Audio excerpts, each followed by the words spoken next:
างต่อ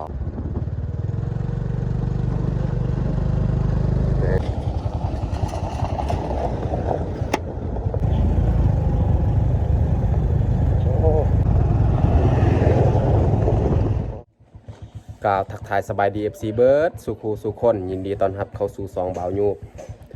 วันนี้คอยกาสิไปหาเหตุงาน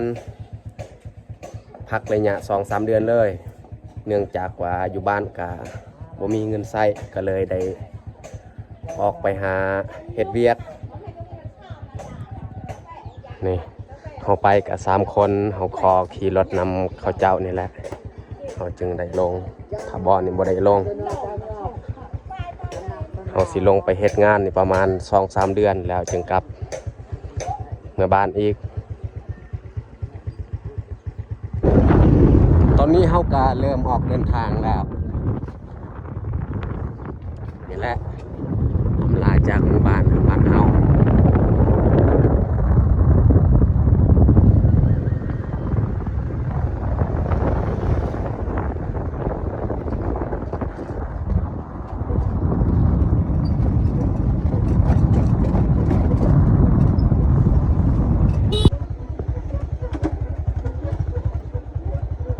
ตัวหนึ่งเน็กโดยตัวหนึ่งมันเต็มมาเลยเหมือนหมาจอมถ้าคุณหลักจอมที่คุณรถมาแต่มาแค่มาไม่เต็มมาโอเค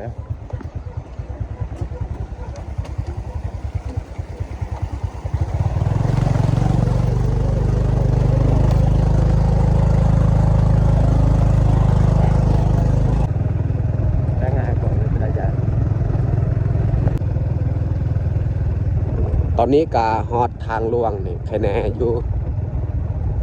ขันกายเมืองกระลืมมีไปพ้นนี่มันแต่ขี้ง่ายแถวนี้นี่บ่ค่อยมีรถใหญ่นี่ทางนี่กางามอยู่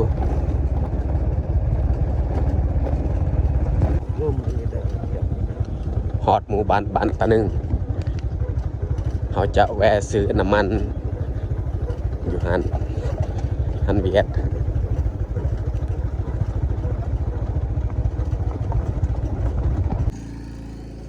ตอนนี้นี่เราใส่น้ำมันกะเรียบร้อยแต่เราสิเกียร์ออกเดินทางต่ออีก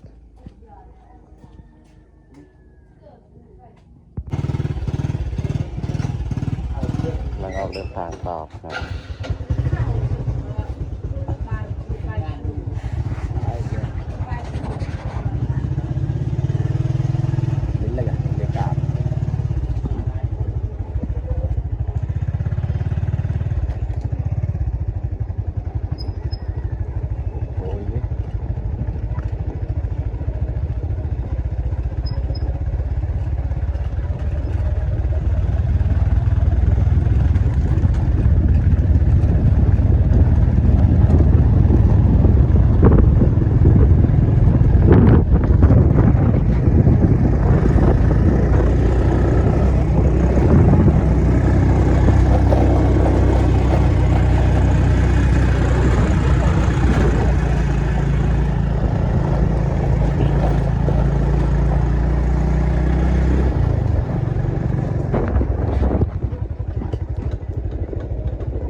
ตอนนี้นี่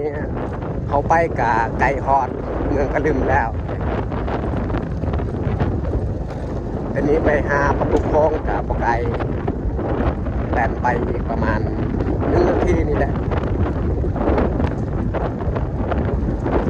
พอดีตอนนี้กับเวลา 12 โมงเพราะว่าทางนี่ก็ค่อนข้างยาก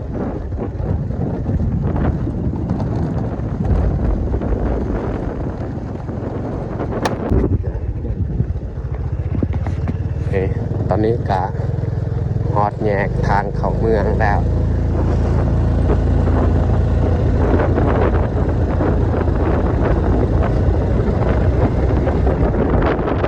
ก็จะแวะไปดูน้ำมันกะ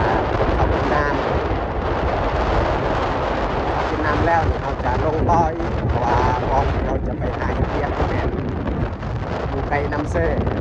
กายน้ำเซ่กับบอลบริษัทให้ดิวได้ประเทศอันเรามีเพียงมาบอกในประเทศ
เราปิ้ง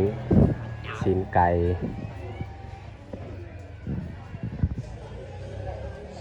หลังจากเขากินเขาแล้วเนี่ยเขาจะออกเดินทางต่ออีกเขาซื้อนี้ปิ้งไก่2 ไม้แล้วก็ไข่อีก3 หน่วยไม่แต่เขาจะลงมือกินเขาเลยเอามาทุกคนมากินเขาเที่ยงนำกันเอาเลย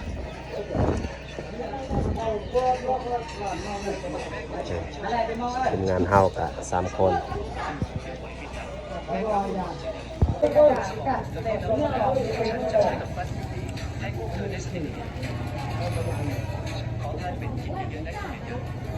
เราปิดเลยตั้งให้จ่าข้ามเด็กตื่นเลยกระจายตื่นต้องชอบไม่งั้นเด็กมองมาจ้องก่อนเฮาสิออกเดินทางนี่เฮาเปลี่ยนก่อนยางรถขวารถนี่มันเพเฮาก็ได้เปลี่ยนตอนนี้ก็เวลา1 โมงยังแล้วมีแต่เฮาสิใส่แล้วก็ออกเดินทางต่ออีกเฮาซ้อมเรียบร้อยมีแต่เฮาจะเดินทางต่ออีกเพราะว่ายังบ่ทันฮอดจุดหมายที่เฮาจะไป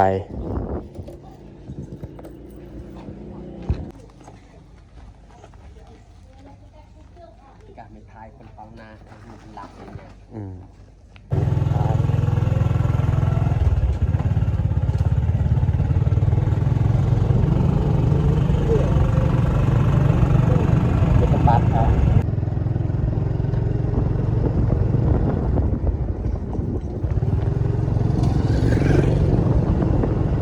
ตอนนี้นี่เอาออกเดินทางต่ออีก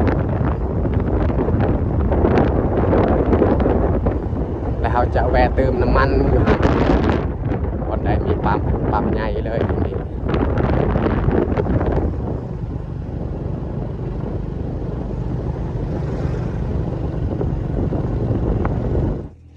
ตอนนี้เขาปั๊มน้ำมัน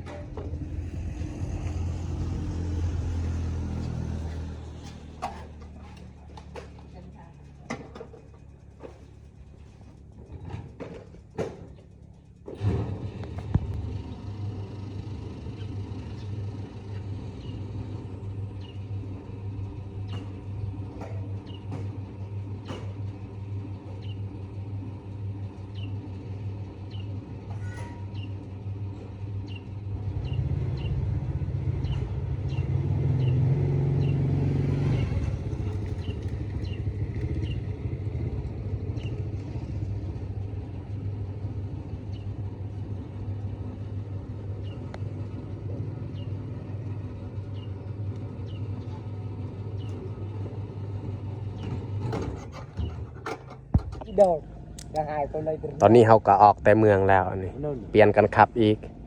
ให้เพิ่นอีกขับต่อเพราะว่าขับคนเดียวก็เมื่อยกันทางยาก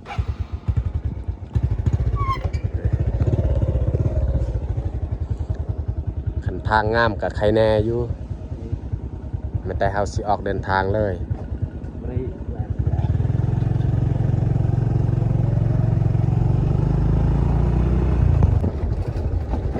เส้นทางนี่แต่เมืองไปพุ่นนี่มีแต่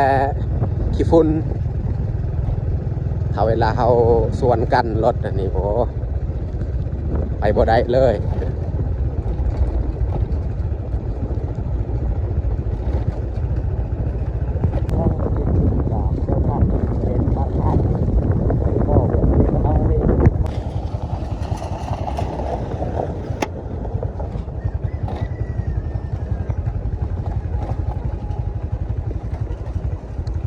โอ้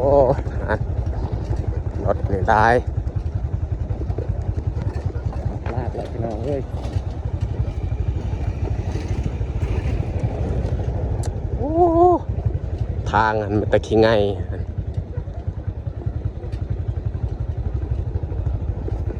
ลำบากอีหลีทางตัวนี้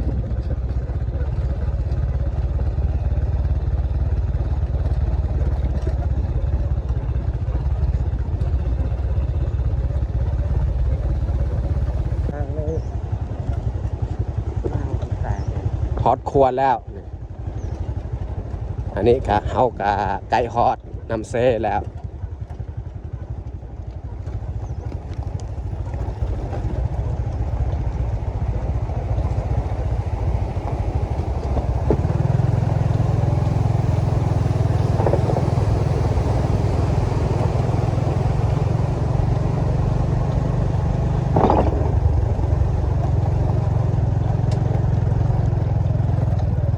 เขาลงมื้อนี้ก็สวยแห้งนี่รถแพ้อีกอย่างหัวไม่แต่เขาจะมางแล้วก็ใส่ยางใหม่อีกเขาซื้อสกัวไว้ถ้าบ่ซื้อนี่แห้งแล้วเลยแต่นี้ไปหาบอลที่เขาจะไปเฮ็ดเวียกหันกะยังอีกบ่ไกลปานใดเขาแล่นรถนี่ประมาณชั่วโมงหนึ่งน่าจะฮอดแล้วตอนนี้ก็เวลา3 โมงแล้วทางหนึ่งยากแต่เมืองก็ลืมไปหาบอลที่เขาเฮ็ดเวียกนี่ทางโคตรยากเลยตอนนี้นี่เขาใส่ยางในก็สำเร็จเรียบร้อยแต่เขาจะเกียมออกเดินทางต่ออีกอย่างแต่เราใส่กบโซ่ฮอตนี้นี่อากาศหอนแหงโอ้เกียมออกเดินทางต่ออีกตอนนี้เขาก็ใส่สำเร็จเรียบร้อยจนกว่าสิฮอตน้ำเซ่พุ่นและเขาขึ้นแต่น้ำเซ่บอลที่เขาจะไปเฮ็ดเวียกเนี่ยก็บ่ไกลแล้วถ้าว่ารถนี่มันบ่ซ้อประมาณ5 โมงนี่น่าจะฮอตอยู่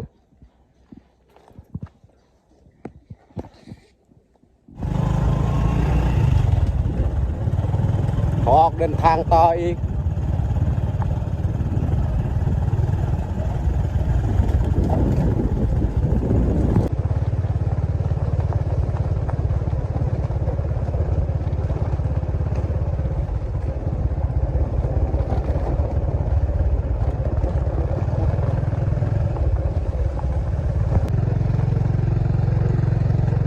ตอนนี้กะไก่ฮอดแล้วไก่ฮอด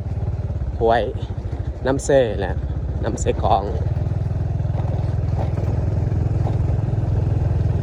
ตอนนี้นี่น้ำมันบกเราสามารถไปทางครัวได้เพราะว่ามันมีครัวถ้าว่าช่วงหน้าฝนนี่แม่น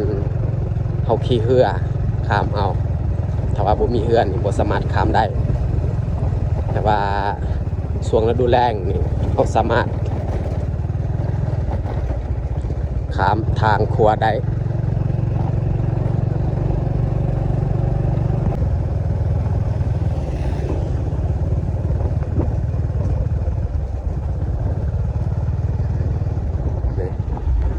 ทางตัวนี้แมนทางที่เขาไปข้ามในช่วงฤดูฝนตอนนี้ก็ฮอตแล้ว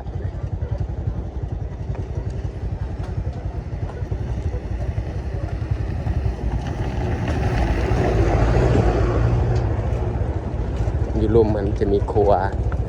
มีแต่เขาจะข้ามไปทางครัวเลย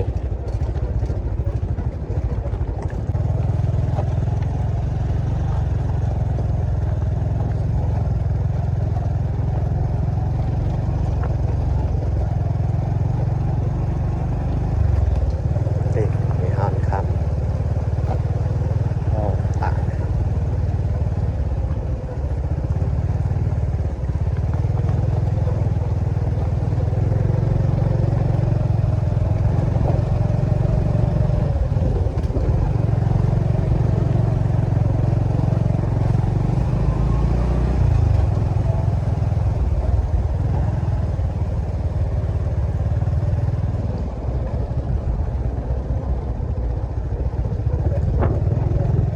นี่เต็มตะกี้ฝุ่นเลยทางตัวนี้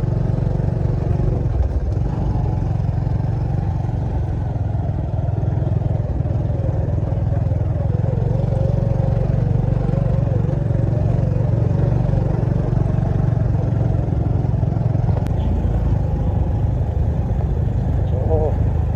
ทางนี่โคตรยากเลยจนกว่าสิฮอดบอลที่เขาจะเฮ็ดเวียก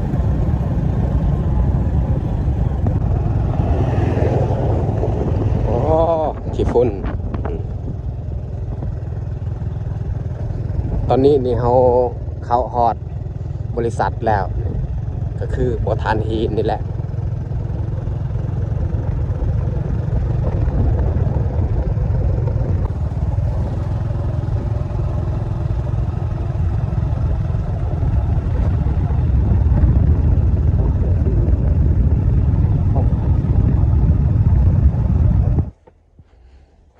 ตอนนี้นี่เฮากะฮอดบอลที่เขาจะมาเฮ็ดแล้วนี่อันนี้ก็คือที่พักแต่ว่าเขายังบ่ทันรู้ว่าเขาสิจัดให้นอนบอลใดแต่เราทาให้เขาเลิกเวียกแล้วจึงคอยมาจัดบอลนอนเขานั่งทาอยู่นี่ก่อน